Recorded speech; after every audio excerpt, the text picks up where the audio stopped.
Quand je suis rentré à la maison pour Noël avec mon fils, ma sœur s'est levée, a jeté 2 sacs poubelles noirs à mes pieds et a dit « Tu n'es plus de la famille ». Tout le monde a ri. Ma mère a regardé mon enfant et a dit « Lui non plus n'a pas sa place ici, il est juste un rappel de tes erreurs ». Puis ils m'ont dit « Taisez-vous, mangez et partez. Ne gâchez pas ces fêtes comme vous avez gâché tout le reste ». J'ai dit « Merci, je m'en souviendrai ».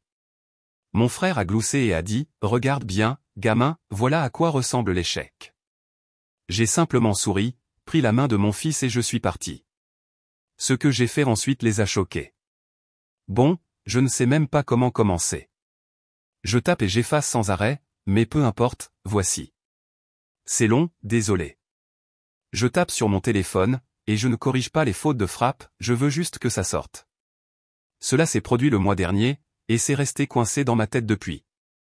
Je ne dors plus bien, alors je le décharge juste ici. Donc, la partie la plus étrange est que j'ai eu un peu le sentiment que quelque chose n'allait pas des nôtres arriver. Genre, rien de bien grave, juste, je ne sais pas. Ma mère a cette habitude de tout donner pour la table et la nourriture, mais cette année, c'était comme si elle avait abandonné à mi-chemin. Une nappe en plastique, un de ces bonhommes de neige en papier de magasin à $1, et elle n'a même pas fait sa bizarre salade de canneberge qu'elle impose toujours à tout le monde juste du commerce, ce qui n'est vraiment pas son genre. Ma sœur portait un sweat à capuche, pas sa tenue de Noël habituelle, regardez-moi, je suis parfaite. Elle avait déjà posté un selfie sur ses stories avant même que nous n'arrivions, alors je suppose qu'elle pensait avoir fait sa part. Quoi qu'il en soit, j'ai amené mon fils, il a 8 ans, et c'était sa première fois de retour pour Noël avec eux depuis le divorce. J'ai envoyé plein de textos à ma mère avant, genre, êtes-vous sûr que c'est cool? Avez-vous besoin que j'apporte quelque chose? Elle a juste répondu, venez juste. Mon enfant était un peu nerveux, mais c'est un enfant calme. Il voulait juste voir le vieux chien et manger des biscuits. On arrive donc là-bas, et c'est juste bizarre, comme je l'ai dit. Personne ne dit vraiment bonjour. Mon frère hoche la tête et retourne à son téléphone. Mon père est dans la cuisine en train de boire, ce n'est pas nouveau, mais plus que d'habitude aussitôt, et ma mère dit juste, vous êtes en retard. On n'était pas en retard, mais peu importe. Mon enfant s'assoit à la table et commence à dessiner sur une serviette. J'essaie de parler à ma sœur, mais elle est juste en train de faire défiler TikTok et lève à peine les yeux. Peu importe, j'y suis habitué. On s'assoit donc pour manger, et je ne plaisante même pas, c'est comme si personne ne voulait parler. Mon oncle est là, il fait un grand spectacle en me demandant si je fais toujours la chose du père célibataire, comme si c'était un hobby. Je veux dire quelque chose, mais je ne le fais pas. Je lui dis juste, oui, on va bien, merci. Mon cousin, il a genre 20 ans, rit et dit, dur. Je l'ignore.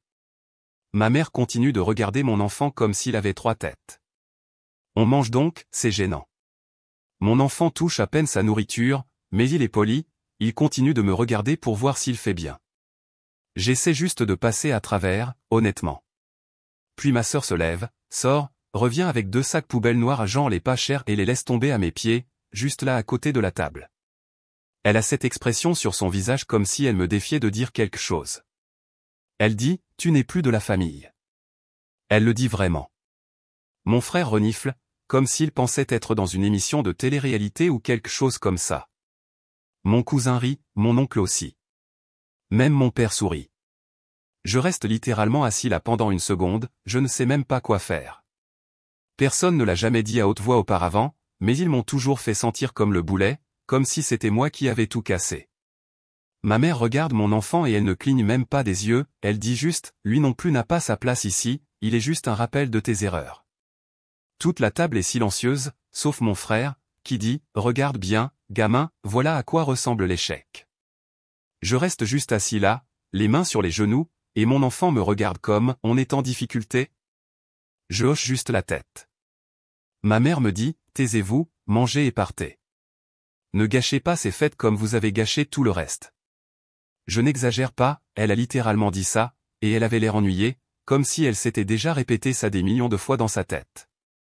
Ma sœur croise les bras, se tient juste devant moi, m'empêchant de me lever. Je lui dis de bouger, elle sourit simplement et dit, fais-moi. Je me lève donc, et elle me repousse en fait pas très fort, mais assez pour que je manque de faire tomber mon téléphone. Mon enfant se lève, essaie de venir, ma mère lui attrape le bras et lui dit de s'asseoir. Il se retire, et elle réessaie, et il lui crie dessus de cesser de le toucher. C'est la première fois que je le vois faire ça. Je me lève, prends sa main, et je dis à ma mère, ne le touchez pas. Mon père frappe du poing sur la table, me dit d'arrêter de faire du drame. Je dis, êtes-vous fou? Mais je ne crie pas, je prends juste la veste de mon enfant et les sacs quoi qu'il y ait dedans et je commence à sortir. Mon cousin murmure quelque chose comme, A+, loser. Ma sœur ouvre la porte si fort qu'elle frappe le mur, et je suis honnêtement surpris qu'elle ne casse rien. On arrive à la voiture, mon enfant pleure pas fort, mais juste de petits sanglots et je dois m'agenouiller dans l'allée pour fermer sa veste car ses mains tremblent. Je regarde la maison, et mon frère est debout dans l'entrée avec son téléphone, comme s'il allait me filmer ou quelque chose comme ça. Je le fixe jusqu'à ce qu'il rentre. Je fais attacher mon enfant, je monte dans la voiture, et je reste juste assis là, le téléphone à la main, sans même démarrer le moteur. Je tremble, je ne vais pas mentir. J'envoie un texto à mon ami, je n'y arrive pas, il répond, où veux-tu aller? Mais je ne réponds pas, je reste juste assis là en essayant de ne pas craquer. Mon enfant demande si on est en difficulté. Je lui dis, non, mon pote, on n'est pas en difficulté, pas aujourd'hui. Je ne sais même pas ce qu'il y avait dans ces sacs, honnêtement. J'ai vérifié plus tard, juste de vieilles choses de ma chambre comme un casque cassé, des chemises, mon ancien annuaire de lycée que je ne voulais même pas. C'est comme s'il voulait me débarrasser, m'effacer, comme si je n'avais jamais existé. Je suppose que c'est comme ça qu'il le voit. Quoi qu'il en soit, j'ai démarré la voiture, et avant de sortir, j'ai regardé la maison une dernière fois. Personne n'est sorti, personne n'a appelé. Je jure que c'est comme si on n'avait jamais été là. Sur le chemin du retour, mon enfant s'est endormi en me tenant la main. Je n'ai cessé de penser, vous savez quoi? Je ne vais pas laisser passer ça. J'ai dit, merci, je m'en souviendrai, et je le pensais. Donc voilà comment s'est passé mon Noël. Je sais que ça a l'air fou, mais je jure que je n'invente rien. Je n'ai parlé à aucun d'eux depuis. J'ai un plan, cependant. Je ne vais pas simplement les laisser nous traiter comme ça et partir. Ça n'arrivera pas. Si vous avez tout lu, je ne sais pas, merci, je suppose. Je ne cherche pas la pitié, mais je ne vais pas non plus prendre ça en restant couché. La suite arrive si quelqu'un est intéressé. Mise à jour 1. Donc oui, je reviens. Je suppose que je suis toujours en colère, TBH. Je n'allais même pas poster à nouveau, mais j'ai reçu environ 20 MP, certaines personnes disent juste, pareil, ce qui est vraiment fou, FR. Quoi qu'il en soit, si vous n'avez pas vu mon premier post, ma famille m'a essentiellement mis dehors, moi et mon enfant, à Noël. Ils m'ont dit que je n'étais plus de la famille, ma mère a dit que mon fils n'était qu'un rappel de mes erreurs, mon frère m'a traité d'échec, ma sœur m'a jeté des sacs poubelles dessus, le truc entier. Je ne vais pas tout redire, allez voir si vous voulez. Cela fait quelques semaines maintenant. Je ne sais même pas à quoi je m'attendais après ça. Genre, vous voulez croire que les gens vont se calmer, que quelqu'un va s'excuser, quoi que ce soit, mais non. Personne n'a envoyé de texto, personne n'a appelé, pas un seul mot de désolé, rien du tout. Mon enfant a continué à demander si on allait revoir grand-mère. Je lui ai juste dit, pas pour un moment, mon pote. Il n'a pas insisté, un enfant intelligent. On est rentré à la maison, et j'ai essayé d'agir normalement, j'ai juste fait des macaronis au fromage et j'ai installé la vieille Nintendo Switch. Il m'a battu à Mario Kart et a tellement ri qu'il a eu le hockey. J'étais assis là avec des restes de chinois que j'avais oublié de mettre au réfrigérateur tellement dégoûtant et je ne faisais que faire du doom scrolling, sans même regarder ce qu'il faisait. Je vérifiais mon téléphone toutes les 10 secondes, je suppose, en attendant que ma mère envoie un texto. Elle ne l'a pas fait.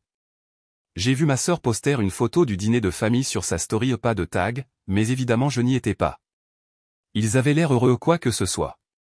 Le lendemain matin, je me suis réveillé tôt, je n'arrivais pas à dormir. Je suis allé me promener et il faisait un froid de canard et j'ai continué à penser à la vitesse à laquelle tout s'est passé. Je suppose que je ne devrais pas être surpris, ça a toujours été comme ça. J'étais l'erreur, celui qui ne faisait pas les choses correctement, celui qui a eu un enfant trop jeune, celui qui a rendu les choses compliquées. Mon frère a toujours joué le rôle du garçon d'or, ma sœur, je ne sais pas, elle veut tellement être la préférée que c'est comme si elle devait me marcher dessus pour y arriver. Ma mère a toujours eu cette habitude de me blâmer pour tout ce qui n'allait pas depuis que j'étais adolescent. Mon père boit juste, il ne dit jamais grand-chose. J'ai commencé à penser à l'argent, et faire pas seulement parce que je suis mesquin, je le suis, cependant, mais parce que je me suis souvenu que j'étais toujours celui qui tenait les choses ensemble. Ce n'est pas comme s'ils avaient déjà dit merci, ils ont juste fait comme si c'était normal. Mais c'était toujours mon argent qui faisait fonctionner l'entreprise, mon nom sur le bail, mon crédit qui soutenait les notes de voiture, tout ça. Ils ne se sont jamais donné la peine de mettre à jour les documents parce qu'ils ont dit que c'était plus facile comme ça, vous savez ce que vous faites. Mais apparemment, je ne suis plus de la famille, alors pourquoi devrais-je continuer à leur faire des faveurs? J'ai donc commencé par les comptes, je me suis connecté, j'ai vérifié les soldes, j'ai vérifié l'activité des cartes mon nom partout. J'ai envoyé un texto à mon pote Lorenzo, genre, qu'est-ce que tu penses qu'il se passe si je retire juste mon argent? Il m'a juste envoyé un tas d'émojis rire et a dit, fais-le. Je l'ai donc fait. J'ai transféré chaque dollar qui était le mien, j'ai laissé les minimums pour ne pas enfreindre les règles. Puis je me suis déconnecté, j'ai supprimé l'application et ce n'est plus mon problème. J'ai commencé à appeler d'abord mon avocat, ne commencez pas, je n'en ai qu'un, à cause du divorce, pas parce que je suis plus riche. J'ai demandé ce qu'il fallait faire pour retirer mon nom des choses sur lesquelles je ne voulais plus être. Il a dit, envoyez-lui les documents, il s'en occupera, mais ça prendra quelques jours. Je lui ai tout envoyé, je l'ai scanné avec mon téléphone, j'ai pris des photos là où il le fallait. Je ne vais pas mentir, une partie de moi voulait qu'ils le remarquent immédiatement, mais ils ne l'ont pas fait. Je suppose qu'ils ne surveillaient pas les comptes de si près. 2 jours plus tard, j'ai appelé la banque. J'ai dit que j'avais vu une activité étrange sur quelques-uns des comptes joints. La dame au téléphone a dit, d'accord. Elle le signalerait, gèlerait les cartes pour examen des choses standards. J'avais des reçus, parce que je ne suis pas stupide, alors je savais qu'il prendrait mon parti si ça devenait compliqué. Je n'ai rien fait d'illégal, je me suis juste protégé. J'ai envoyé un texto à mon propriétaire enfin, techniquement leur propriétaire, parce que je suis le co-signataire, mais je n'y vis pas, j'ai demandé ce qui se passe si je veux révoquer ma garantie. Il a dit, vous êtes sûr? J'ai dit, oui. Il a dit, d'accord, mais ça veut dire que le paiement complet est dû ou expulsion dans 3 jours. J'ai dit, faites-le. Le truc, c'est que je ne me suis même pas senti mal, pas vraiment. Je me sentais juste fini, comme si j'avais porté ce poids pendant si longtemps, et soudainement, je pouvais le laisser tomber. Je n'en ai même pas parlé à personne, ni à Lorenzo, ni à mon ex, ni à mes amis. J'ai juste continué ma journée, j'ai emmené mon enfant au parc, j'ai fait des crêpes, j'ai nettoyé le réfrigérateur, parce que ça sentait comme si quelque chose était mort dedans, j'ai réparé le robinet qui fuyait dans la salle de bain, juste des choses normales. 3 jours plus tard, je reçois un texto de ma sœur, pas des excuses, juste, savez-vous pourquoi les cartes ne fonctionnent pas? Je ne lui ai pas répondu. Puis mon frère appelle, je laisse sonner. Puis ma mère envoie un texto, urgent. Appelez-moi. Je l'ai bloqué, je ne plaisante plus. C'est là que ça a commencé à devenir fou. Mon cousin, celui qui a ri au dîner, m'envoie un message sur Instagram, genre, mec, je sais que les choses se sont échauffées, mais peux-tu débloquer la carte de ma mère? Je viens de le laisser en mode lecture. Mon oncle essaie la même chose, mais avec plus d'attitude, comme si c'était de ma faute s'ils ne peuvent pas payer la facture d'électricité. Je l'ai juste ignoré. Honnêtement, j'avais l'impression de regarder une émission de télé-réalité, mais c'était ma vie. Mon enfant a commencé à remarquer que je vérifiais plus souvent mon téléphone. Il a demandé si grand-mère était en colère. Je lui ai dit, non, juste une question d'argent, rien à craindre. Il est juste retourné jouer à Animal Crossing, aussi simple que ça. Pendant ce temps, mon avocat m'envoie un texto pour me dire que les papiers avancent, mais que cela prendra quelques jours pour que les changements soient effectifs. Je dis, très bien, pas de hâte. Je retourne au compte juste pour voir, et le compte de l'entreprise est déjà négatif. Ils ont dû essayer de faire la paie ou de payer des factures ou quelque chose comme ça. Ce n'est plus mon cirque. Le 4e jour, mon père appelle, je laisse ça aller sur la messagerie vocale. Il a l'air énervé, il dit que je suis en train de tout gâcher et que je ferais mieux de réparer ça. Je supprime le message. Ma mère envoie un email, elle n'envoie jamais de mes objets en majuscule, urge. Je le lis juste pour voir à quel point c'est grave. Elle dit que je suis égoïste, que j'ai toujours été comme ça, que je l'ai puni pour avoir été honnête. Je le supprime aussi. J'ai commencé à recevoir des textos de numéros que je ne connaissais pas, probablement des amis de ma sœur me demandant si je pouvais juste aider, juste une fois. Je les ai tous bloqués. Le seul qui n'essaie rien est mon frère, il ne fait que publier des mèmes sur la culture du travail acharné et les faux amis sur ses stories. Je suppose que c'est sa façon de gérer. À la fin de la semaine, je reçois une lettre du propriétaire qui me réclame le paiement intégral ou l'expulsion en 3 jours pour payer ou partir. J'ai presque ri. J'ai pris une photo et je l'ai envoyée à mon avocat, au cas où. Je ne sais pas si je me sens bien à ce sujet, je ne sais même pas si je ressens quoi que ce soit. Je sais juste que j'en ai fini de porter ces gens. Ils voulaient que je parte, alors je suis parti, et maintenant ils peuvent faire face à ce que cela signifie réellement. Mon enfant va bien, BTW, avant que quelqu'un ne demande. Il manque le chien, mais il a son propre lit, ses propres affaires, et il n'a pas à me regarder me faire jeter par des gens qui prétendent être de la famille. Quoi qu'il en soit, voilà où on en est pour l'instant. Je sais que les gens vont dire que je suis dur ou mesquin ou quoi que ce soit, mais vous n'étiez pas là, vous n'avez pas vu leur visage, vous n'avez pas entendu comment ils ont ri. Vous n'avez pas le droit de traiter les gens comme ça et de vous attendre à ce qu'ils continuent à payer vos factures. Je n'en ai pas fini non plus, j'ai d'autres coups à venir s'ils continuent à pousser. Je ne vais pas laisser tomber ça. J'ai dit que je m'en souviendrai, et c'est ce que je fais. Je ferai une autre mise à jour si les choses deviennent plus compliquées. Croyez-moi, ce n'est pas fini. Mise à jour 2. Tout d'abord, merci pour les réponses à mon dernier post. Certains d'entre vous voulaient juste plus de drame, mais, et JL, certains d'entre vous m'ont en fait sentir moins fou à propos de tout ça, alors oui, j'apprécie. Je ne suis toujours pas remis, genre, je continue à revivre le truc du sac poubelle dans ma tête, et ce n'est même pas à propos des sacs, c'est à propos de la façon dont ils ont tous agi comme si c'était une blague quoi que ce soit. Cela fait donc plus d'une semaine maintenant que j'ai fait tomber le marteau. La partie la plus étrange est à quel point tout avait l'air normal au début, genre, pendant les 2 premiers jours, rien n'a changé de mon côté. Mon enfant était à l'école, je faisais du café, je faisais défiler mon téléphone, je payais des factures, j'ai même réparé la charnière cassée de la porte du placard que j'ignorais depuis des mois. On se sentait presque comme pendant une pause hivernale normale, sauf que je continuais à vérifier mon téléphone, au cas où quelque chose exploserait. Puis, vers le 3e jour, les choses ont commencé à se gâter. Ma sœur a envoyé un texto, juste une faible tentative d'être décontractée, avez-vous vu les cartes bancaires lol. Comme si elle pensait vraiment que j'allais dire, oh oui, voici les infos, désolé d'avoir manqué le dîner pendant que vous m'avez tous détruit. Je l'ai laissé en mode lecture, ce n'est plus mon cirque. Puis elle a réessayé, cette fois un peu plus énervée, comme si elle était en colère que je ne l'ai pas encore réparé. Je pouvais presque entendre sa voix dans ma tête, celle qu'elle utilise quand elle veut quelque chose mais ne demande pas directement. Elle a toujours été comme ça, même quand on était enfant.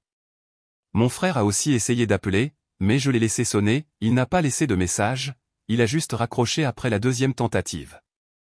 Je suppose que l'échec ne répond plus au téléphone maintenant, hein? Le 4e jour, j'ai reçu un SMS de mon cousin. Ce type a les compétences sociales d'un plan en pot, donc quand il m'envoie un message sans prévenir, je sais que quelque chose ne va pas.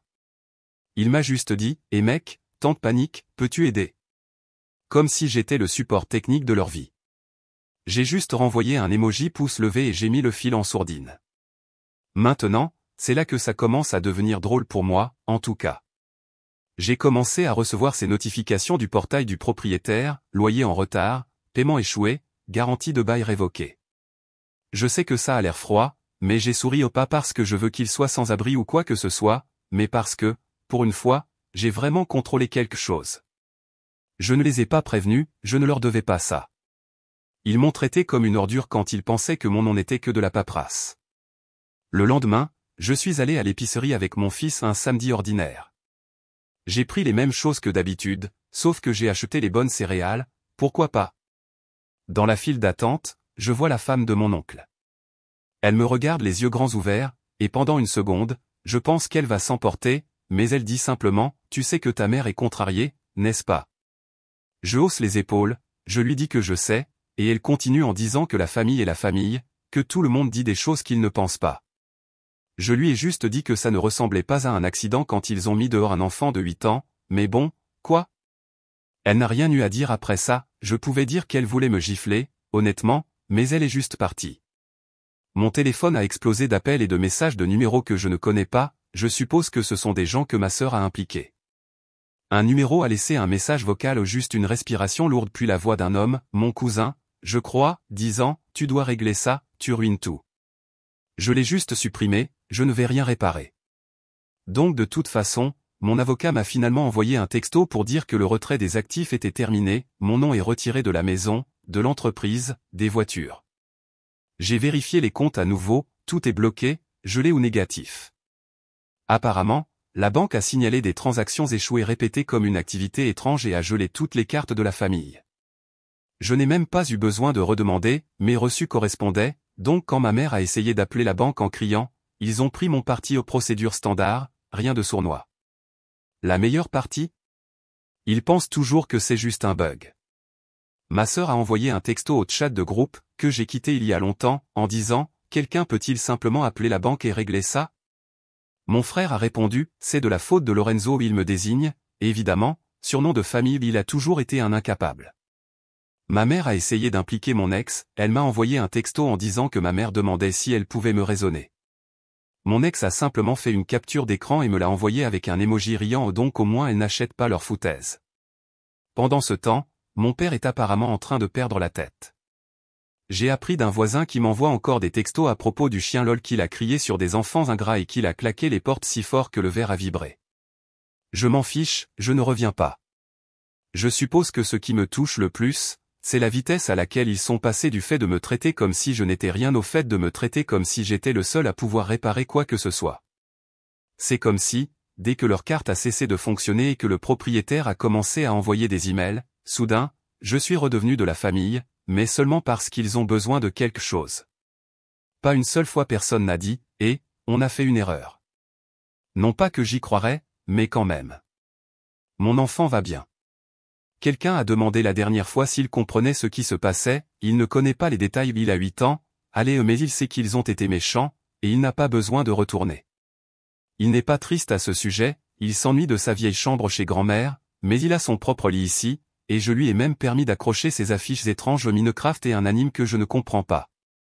Je ne sais pas ce qui va suivre, le propriétaire dit que s'il ne paie pas d'ici la fin de la semaine, il lancera une procédure d'expulsion. L'entreprise est gelée, donc je suppose qu'ils sont tous en train de se débattre. Mon cousin continue de m'envoyer des textos comme, parleur, mec, tu aggraves les choses. Mais je l'ai laissé sur lui, je ne suis pas intéressé, je ne suis plus leur filet de sécurité. Le plus drôle, c'est qu'après tout ça, mon frère a posté sur Facebook à propos des faux amis et de la loyauté. J'ai éclaté de rire. Le mec vit toujours à la maison et ne peut même pas payer sa propre facture de téléphone bien sûr, c'est moi le faux. Donc voilà où nous en sommes 9 jours après Noël, et il réalise enfin ce qui arrive quand on brûle le seul pont qu'il nous reste. Je ne reviens pas, je me fiche qu'ils le comprennent, je me fiche qu'ils s'excusent. J'ai fait ce que j'avais à faire, et, angle, ça me fait plus de bien que je ne le pensais. Je ferai une mise à jour si quelque chose de vraiment fou arrive, mais pour l'instant, je profite simplement de la paix. Si vous lisez ceci et que vous êtes le mouton noir de la famille, sachez que vous n'avez pas à laisser les gens vous traiter comme des ordures simplement parce qu'ils partagent votre nom de famille. Parfois, s'éloigner et claquer la porte derrière soi est la meilleure chose à faire. Et si vous lisez ceci, sœur oui, je sais que vous le faites, bonne chance pour régler ce gâchis. Ce n'est plus mon problème. Prochaine partie, s'ils deviennent vraiment fous, j'ai les reçus. Mise à jour finale. Je ne sais même pas par où commencer, parce que NJGL, je pensais que la dernière mise à jour allait être la fin. Genre, je pensais qu'ils allaient simplement se taire et s'en aller, et que j'aurais enfin la paix. Mais non. Hier soir a été honnêtement une soirée mémorable, et je suis encore un peu sous le choc du mélange de gêne pour les autres et de ce que vous appelez le sentiment quand le karma arrive enfin en retard mais fort. Donc oui, il est 2 heures du matin, je suis réveillé, bien sûr, parce que mon sommeil est pourri maintenant, grâce à l'anxiété et au café, et mon téléphone vient de s'allumer où il a explosé si fort que j'ai pensé que quelque chose de grave s'était passé, genre niveau hôpital. Je vois environ 6 appels manqués, tous de mon frère, plus un tas de textos, et d'une manière ou d'une autre, ma sœur est là aussi, même si elle m'a bloqué il y a une semaine. Je vérifie le premier, et c'est juste, s'il te plaît, réponds, s'il te plaît, on ne peut joindre personne, on ne sait pas quoi faire. Puis plus de majuscules, genre pleine crise de nerfs mon frère qui dit, maman crie, Papa Bois, il est parti, on ne peut même pas se payer un billet de retour, tu es la seule qui reste, s'il te plaît. Pendant une seconde, j'ai pensé que quelqu'un était mort ou quelque chose comme ça, mais non, juste une panique pure et simple. Apparemment, le propriétaire a finalement donné suite, et l'avis d'expulsion est arrivé genre, vrai de vrai, pas juste un avertissement. Je le sais parce que mon cousin m'a envoyé une photo en message privé, comme si j'allais être choqué. Ils ont 3 jours pour déménager ou ils commenceront à jeter des choses dans la rue au classique. Maintenant, retournons un peu plus tôt dans la journée. Mon fils et moi étions chez Target, en train d'acheter plus de ces stupides jouets au mystère parce qu'il est obsédé, et j'ai un drôle de pressentiment, vous savez, quand vous croisez quelqu'un dans une allée et qu'il fait un double regard mais essaie de faire comme si de rien n'était. Donc je repère l'ami de mon frère du lycée, et il me fixe, puis détourne le regard comme s'il ne m'avait jamais vu. Je suppose que le mot est passé, parce que plus tard je vois une publication sur sa story à propos de la loyauté qui est morte, des faux amis partout, etc. Genre, d'accord, bien sûr, mec, bonne chance pour payer ton loyer avec la loyauté. Je rentre à la maison, je prépare le dîner, je fais la vaisselle, j'essaie d'ignorer le drame. Mon téléphone a une douzaine de notifications de numéros inconnus et de personnes dont je n'ai pas eu de nouvelles depuis des années. Une des vieilles amies de ma mère m'a même envoyé un email, genre, s'il te plaît, parle juste à ta mère, elle ne mange pas, elle est tellement stressée, si tu n'aides pas, il pourrait tout perdre. Je lis ça comme, où étiez-vous tous quand il se moquait de mon fils et me disait que j'étais une erreur? C'est drôle comme ça marche, soudain, tout le monde est désespéré de faire la paix quand ce n'est pas leur argent qui est en jeu. Donc de toute façon, j'ignore tout ça, mais les appels continuent. Mon frère appelle encore et encore, et finalement je mets mon téléphone sur ne pas déranger parce que je ne vais pas rester là à les écouter paniquer toute la nuit. Mon enfant dort, il ronfle, il serre son ourson Creeper dans ses bras, et je suis juste assis dans le salon à faire défiler mon téléphone, en me sentant étrangement calme. Vers 2h30 du matin, mon téléphone vibre si fort qu'il tombe de la table basse. Je vérifie, et il y a une autre série de textos cette fois, ma sœur est en train de Twitter en direct la crise de nerfs, maman pleure, papa crie et jette des choses, frère marche dans tous les sens, dit qu'il doit faire quelque chose, quelqu'un devrait aller à ton appartement et s'en occuper. Je suppose qu'il veut dire venir me crier dessus en personne. Bonne chance, le bâtiment a une vidéo, et la réception déteste le drame. Puis elle envoie, on ne peut pas accéder au compte, on ne peut pas payer les courses, les cartes sont constamment refusées, qu'est-ce que tu as fait? Tu dois régler ça, s'il te plaît, je t'en supplie, tu es la seule qui reste, je ne peux appeler personne d'autre. Je n'ai pas répondu, je suis juste resté là à lire tous les messages, honnêtement, en attendant que quelqu'un dise quelque chose de vrai, genre, admettez ce qu'ils ont fait. Mais non, juste des reproches, de la panique, des sentiments de culpabilité ou pas même un seul mot de désolé pour mon fils, rien sur les sacs poubelles, juste directement à tu dois nous sauver. Incroyable. À un moment donné, mon frère laisse un message vocal, et c'est juste lui qui respire fort, puis qui dit, maman perd pied, papa boit, il est parti, on est vraiment à court d'options. J'entends ma mère crier en arrière-plan juste ce cri aigu et mon père qui claque quelque chose, probablement une armoire, il fait ça quand il est bourré. C'est comme une mauvaise émission de télé-réalité, mais c'est beaucoup moins amusant à regarder quand on sait que c'est sa propre famille. J'ai posé mon téléphone face contre terre, j'ai pris un verre d'eau, et je me suis juste assis dans le noir. Je pensais que j'allais peut-être me sentir coupable, mais tout ce que j'ai ressenti, c'est de la fatigue, pas le bon genre de fatigue, juste le fait d'en avoir assez. Comme si on ne pouvait se faire gifler que tant de fois avant de se relever, de s'éloigner et de claquer la porte derrière soi. Donc voilà. L'expulsion est réelle, l'entreprise est terminée, le propriétaire ne plaisante pas, et la banque m'a déjà dit qu'elle ne rétablit rien sans mon accord. Je ne dis rien, ils peuvent gérer les conséquences. Je ne suis pas leur plan de secours. Mon enfant va bien, au cas où quelqu'un se le demanderait. Je lui ai dit que certaines personnes ne sont tout simplement pas gentilles, même si elles font partie de la famille, et il comprend. Il est plus inquiet de savoir si on peut prendre une pizza vendredi prochain, ce qui, honnêtement, est l'énergie dont j'ai besoin pour le reste d'eux. Je ne vais pas dire que ça fait du bien, genre je ne suis pas en train de faire la fête, mais je ne suis pas triste non plus. Ils ont poussé, j'ai riposté, et maintenant ils peuvent s'asseoir dans le gâchis qu'ils ont fait. Je me fiche de ce que les gens en pensent, vous voulez traiter quelqu'un comme des ordures, au final, les ordures se débarrassent d'elles-mêmes. Dernière chose, si vous lisez ceci et que vous êtes le bouc émissaire de la famille, vous n'avez pas à continuer à porter les gens qui vous brisent. Vous pouvez simplement arrêter, vous pouvez simplement vous éloigner. Ils survivront, ou non, mais ce n'est pas votre responsabilité. Je ne réponds pas à leurs appels, et je ne décroche pas. J'en ai fini. Merci de votre lecture si vous êtes allé jusqu'au bout. Je ne sais pas si je leur parlerai un jour. Peu importe, mon enfant et moi, on va bien.